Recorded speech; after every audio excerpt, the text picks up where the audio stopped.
This is the bag that I used to travel Europe for 12 days with my family.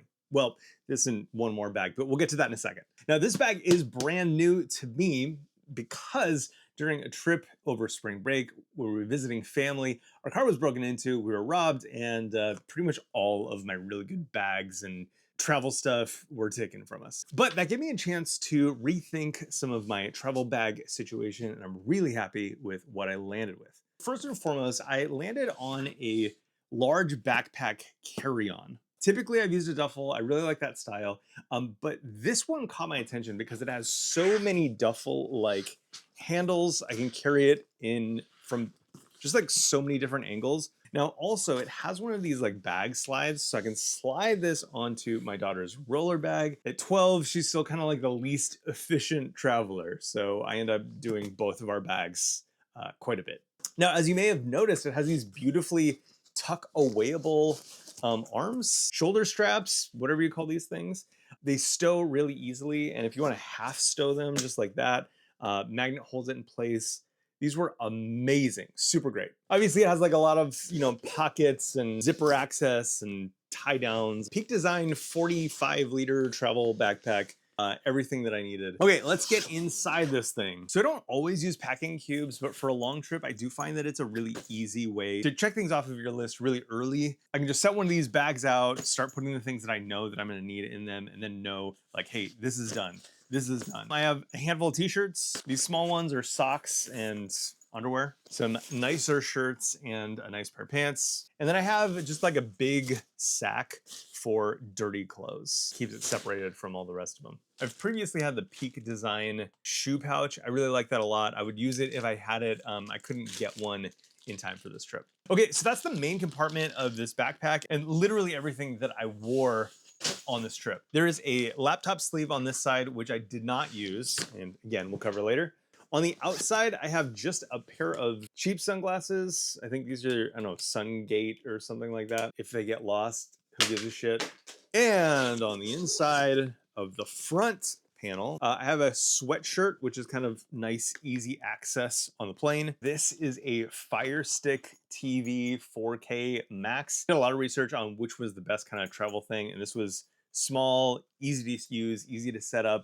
It allows us to connect to Steam Link, favorite little portable entertainment system thingy. Up here, I have the GNet Barrel Travel Router. This thing is really amazing, and I have a separate video which I'll link up above. Traveling with the family, we have so many devices between phones and iPads and Kindles and Switches and TVs, etc. With the travel router, I log in once from the travel router and everything automatically connects to this, making setup literally a 5-minute process. And additionally, it comes with all of the adapters that you need for international travel. It made, kind of all the dad mode tech setup stuff super easy. Also, when it's not getting use on travel, we use it as a repeater in our house to kind of reach our bedroom, which is categorically like disconnected from the internet. Final thing that we have in here is my toiletry bag.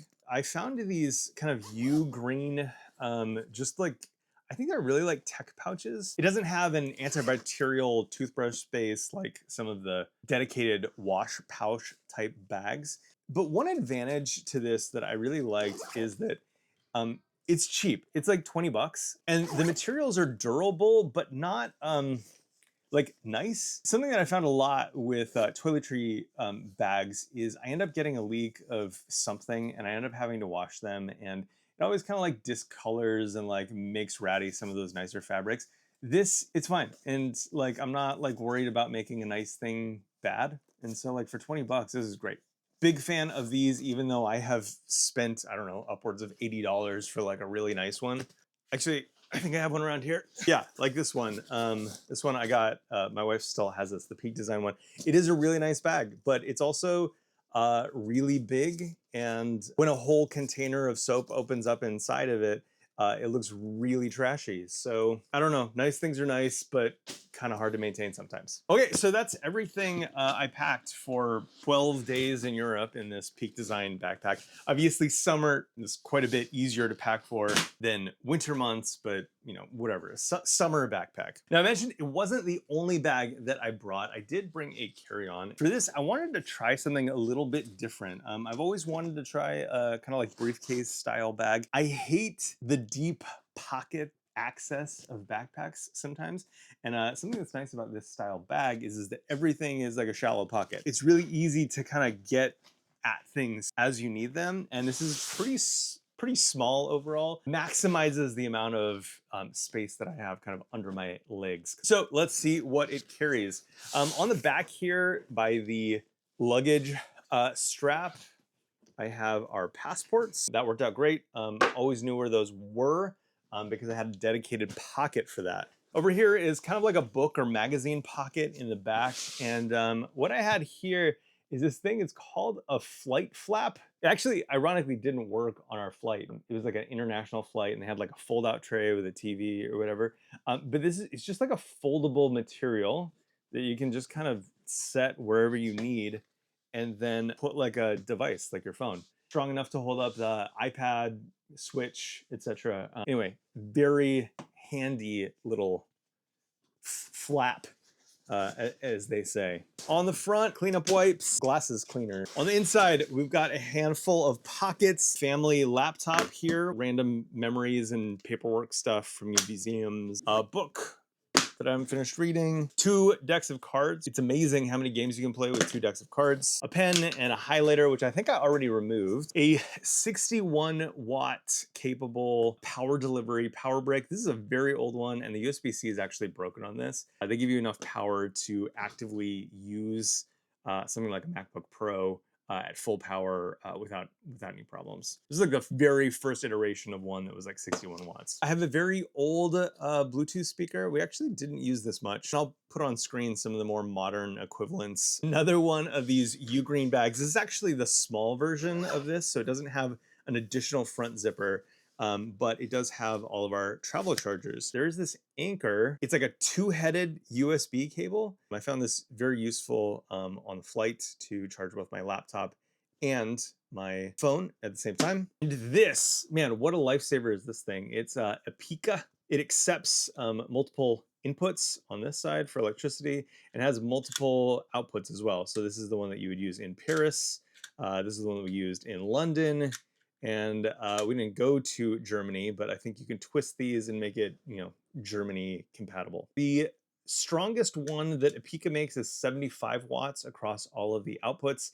It has 3 USB-C and 2 USB-A. AirPods and sleep mask. I really like this Mizzou one. It's super squishy and comfortable and covers my whole face. Really deep kind of nose well, which is important for us big nose folk. And finally, my wife got these before we left. They're silicone cups. London, it's really hard to get water anywhere, but Paris, they have water spouts all over the place. It fits inside of pretty much any pocket.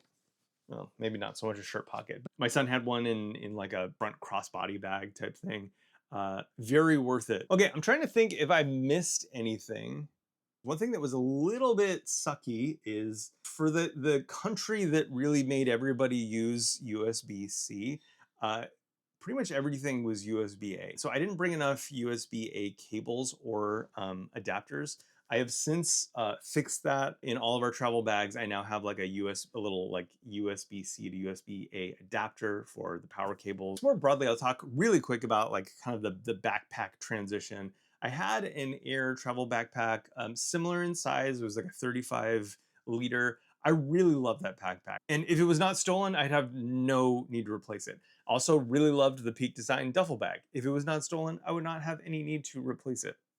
However, this kind of hybrid duffel backpack travel bag is so good, and it's so adjustable that I could definitely support from 12 days, which we did, like a quick few nights for like a team on site. So big fan of that bag. Scales up, scales down, like travel bag.